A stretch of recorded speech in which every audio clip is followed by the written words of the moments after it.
Hi, welcome to episode 36 of Something Newsy. My name is Elise Dodge, the social media, photo, and podcast editor of the Mesa Press. Today I'm here with Aaron and Felipe. They will be discussing the 2022 midterm elections. Aaron, would you like to start by sharing your thoughts? Yes, I would most absolutely like to share my thoughts. I think we can go ahead and start talking about, I'd say, probably one of the more controversial propositions on the ballot right now. I'd say it'd be both Proposition 27 and 26. Both of those are basically all about gambling. 27 specifically is about like allowing online and mobile sports wagering outside of the tribal areas, whereas 26 is more about about allowing in-person roulette and dice games and more so of that nature on tribal lands. So basically, to give some background about it, so the California Constitution and state law does have limits on like gambling in California. They ban like sports betting, roulettes, craps, that kind of stuff. But when it comes to like tribal lands or like lands of, of like the Native American Indian reservations, basically, it is allowed to operate. They are allowed to operate casinos. They do operate 66 casinos in about 28 counties. However, it's under specific guidelines, and a lot of it is under their own rights, under federal law to govern themselves. So basically, what it would be changing would be, it would just be requiring that racetracks and casinos offer sports betting, and they have to make certain payments to the states. True. I completely agree with that. Going back to Proposition 26 about allowing in-person gambling. I see that California right now has many of these casinos, for example, like Verona, such these casinos where they allow gambling, but it's a certain age. I am with that because honestly, gambling is such something in American culture, which I think like a lot of people really like enjoying on the weekends. Nothing's really bad with gambling, just like it has limits like to everything. Like, know when to step back, step away from it. You don't want to cause a big mistake that's gonna like affect you in the long term. Yeah. But yeah, I am with that. I really like the idea of that. Yeah. I think it's interesting because I didn't think we honestly would have to have like propositions about that. But if the state feels like we have the need to have it, then I'm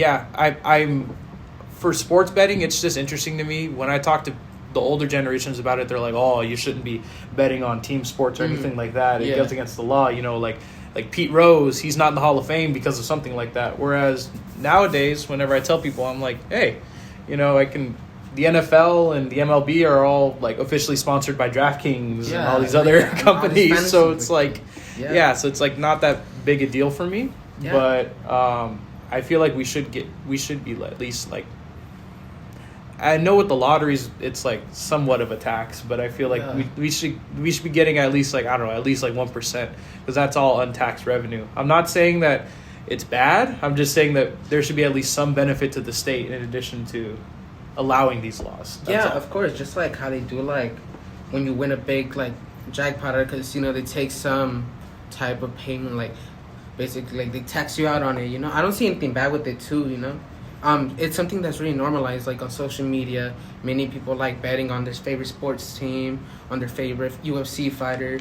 I feel like that's a really good idea because that's how people express themselves without going like in person in the casino and actually doing it really, like actually going in there and betting. Honestly, I'm with that because I feel like it's good instead of like actually like betting all your money into one fortune. Like you just like like a certain type of amount, it's a 50-50 chance you will win. Your favorite fighter will win, and you will duplicate your money. It's also important to note that if this law doesn't pass, then certain things like sweepstakes can actually be banned. Yeah. Like I was trying to do, the MLB always has a postseason sweepstakes where you can win like 2 tickets to the World Series if you get the bracket right, and I can't do that. Not because I'm not of age. I am of age, but it's because it's not allowed in the state of California. That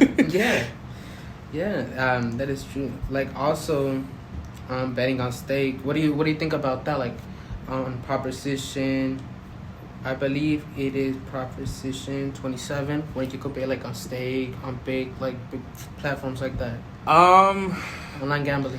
Yeah. I don't really play online gambling, and I know they're trying to push the whole proposal not just about online sports gambling, but more so about like trying to provide like housing and funding for that. Mm-hmm. I mean, it does say that 80% of the funds for the state homeless housing assistance and prevention program, which I'm going to call the HHAPP, 80% of it goes to local entities. But I guess my question is, when I was reading the ballot, I wasn't quite sure at like, because I like to see how much they're going to give.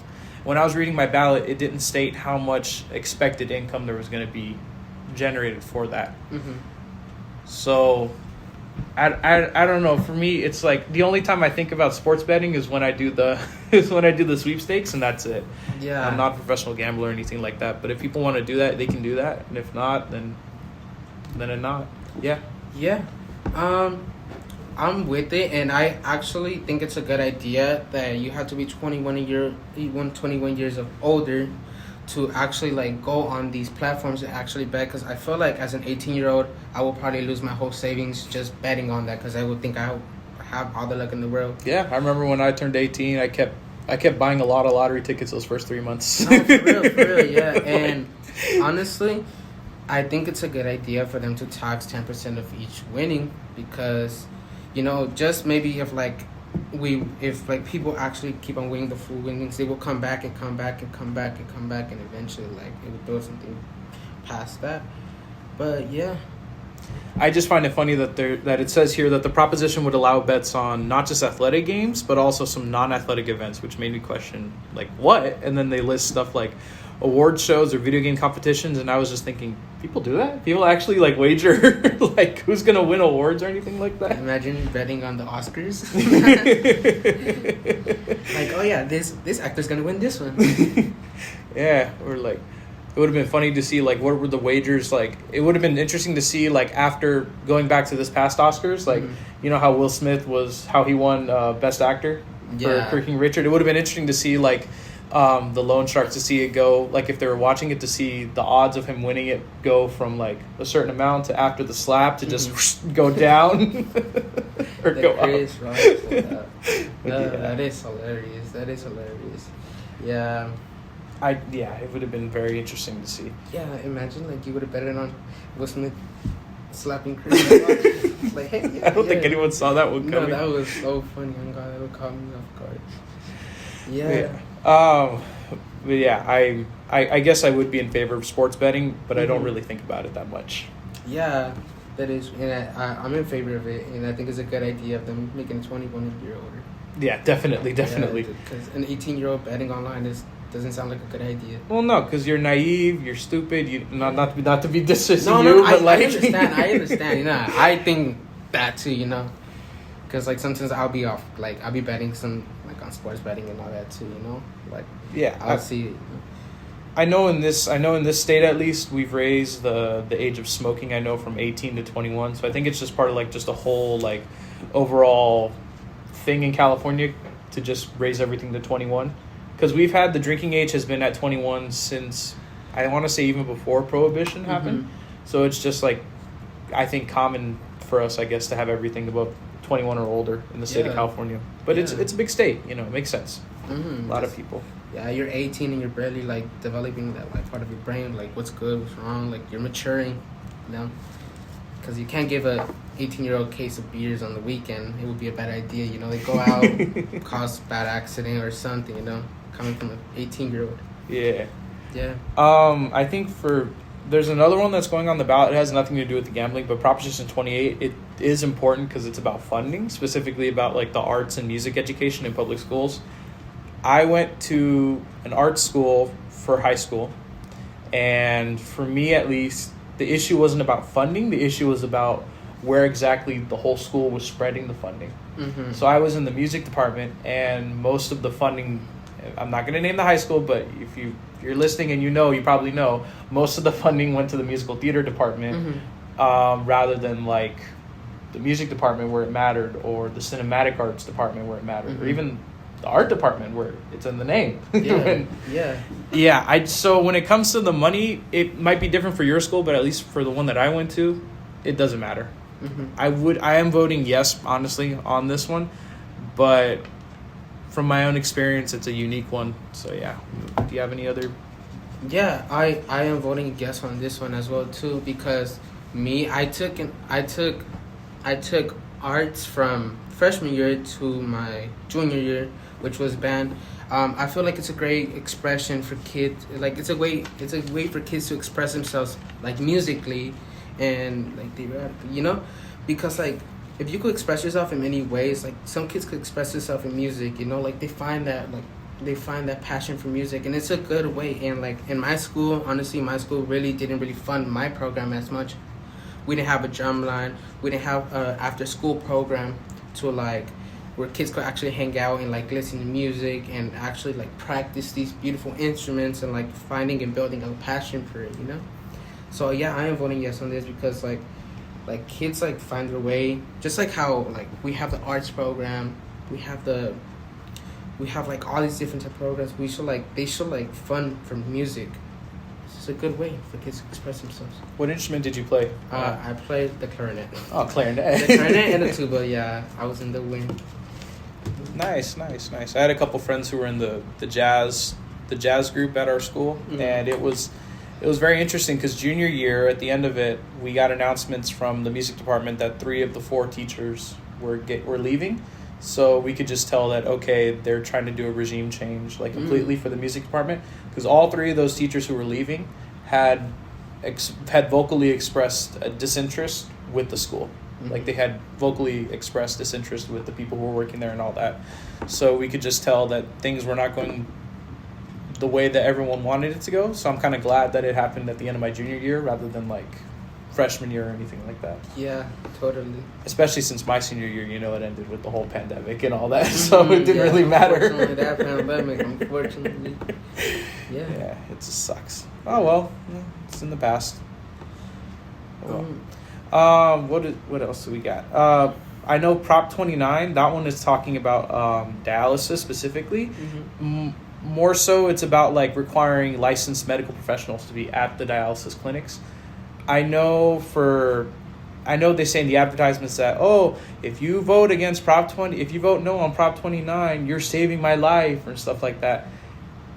Somewhat it is. What it is going to do is that if it passes, it's just going to make everything harder.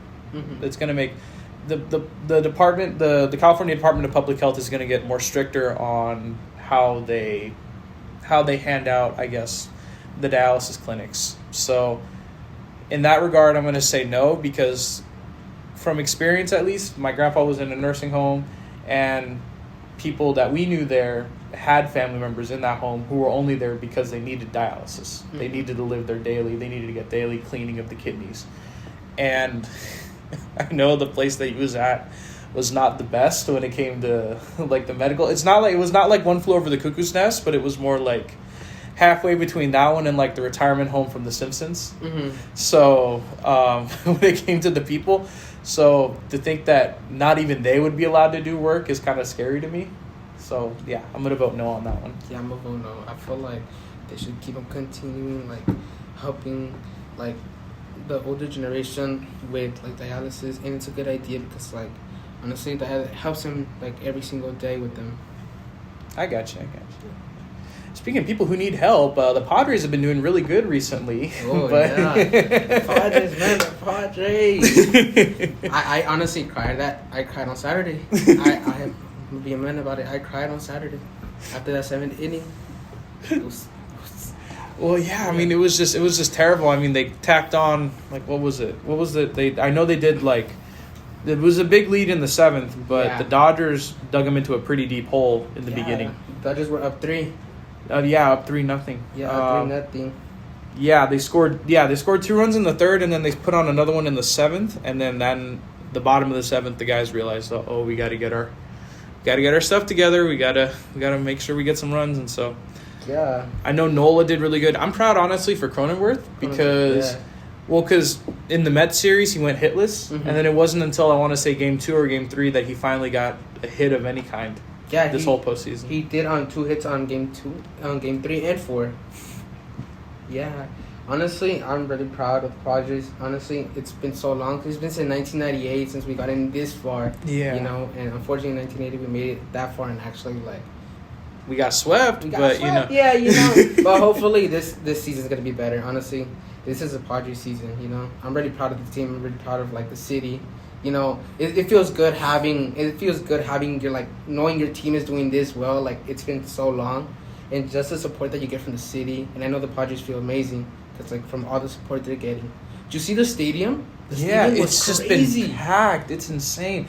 I tried to get tickets for the NLCS. This was like I want to say like Game 3 of the Wild Card Series, like in between Game 3 and Game 1 of the NLDS. And there were still tickets available for the NLCS. Like, I think that's how little at first people really believed that we were going to do it. And it wasn't until we won in Game 2 that I saw all the tickets just went like that. And then there were a few tickets left for Game 7, if there is going to be a Game 7, at the end of Game 4. But then once we won, I refreshed the page, gone, sold out completely. No, for real. It was crazy. I tried getting tickets after Game 3. Literally, like I waited an hour after the game. Literally sold out that quick.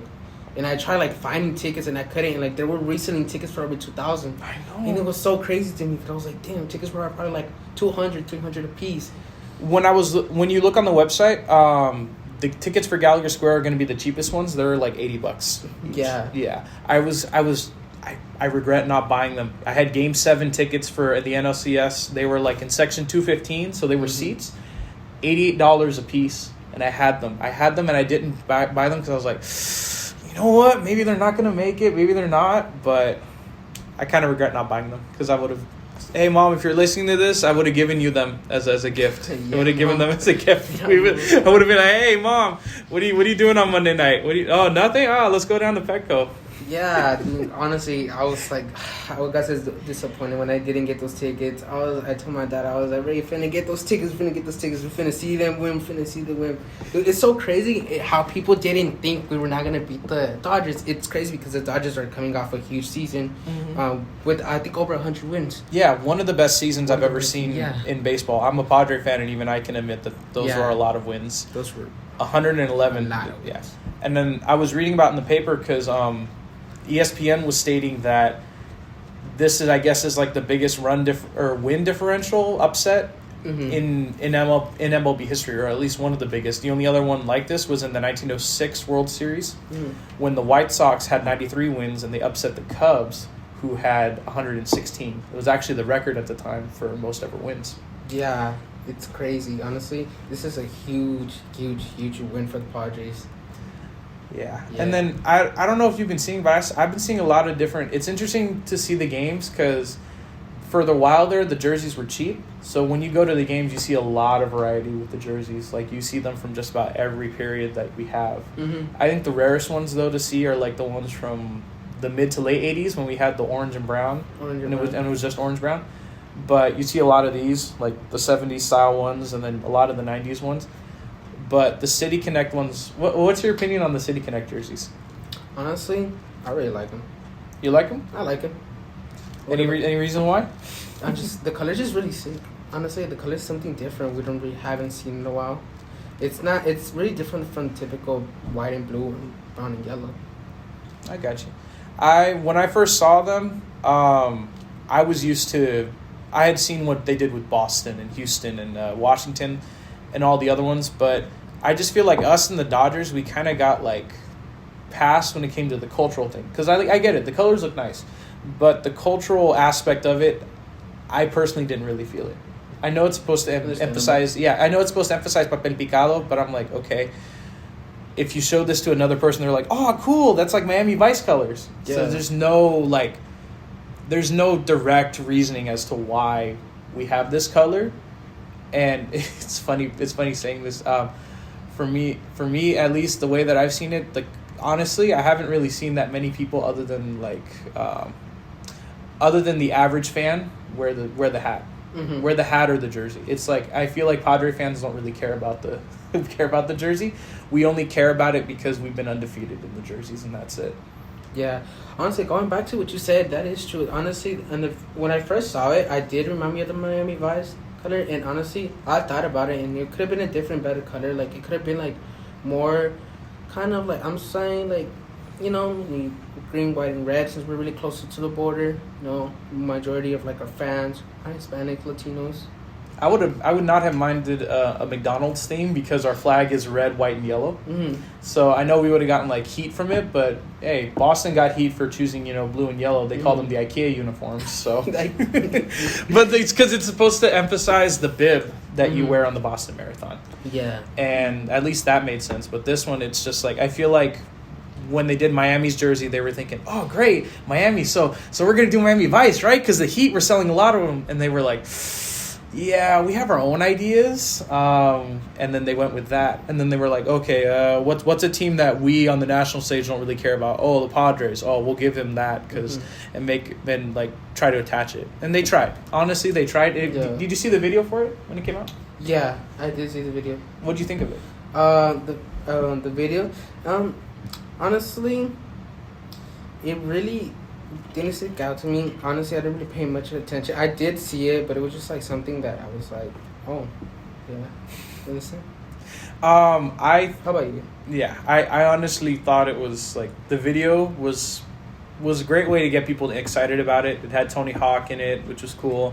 It had lowriders, and you know, it's just funny because Tony Hawk just emphasized all these different aspects of it, and I was trying to look for it in the jersey. I didn't really see much of it in the jersey. Yeah. Because he was talking about like tacos, the beach, low riding, and I was like, okay, great, so that's gonna be in the jersey, right? And it's just the colors. That's it. True.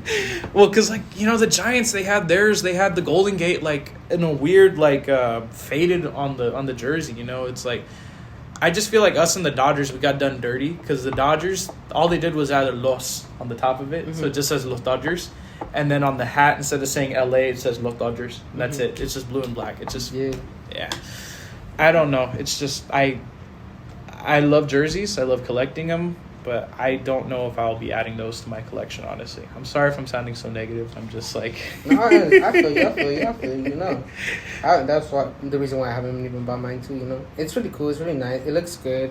It could have been better. Yeah. It could have been better. Do you have any Padre gear or no? Yeah, I have the 2013 to 2014, the white and blue Padres jersey. I have the 2018 to 2019 when it was Padres, but it was a different lettering, and it had the SD on it. I have the couple hats. I have a green one, a navy green one. I have the classic blue one, and I have the one that you have, which is the 80s one. And well, this is the throwback. Yeah, the hat throwback that they had for Fridays, Uh-huh. and then this one's special because it's got the 50th on the 50th anniversary patch on the side.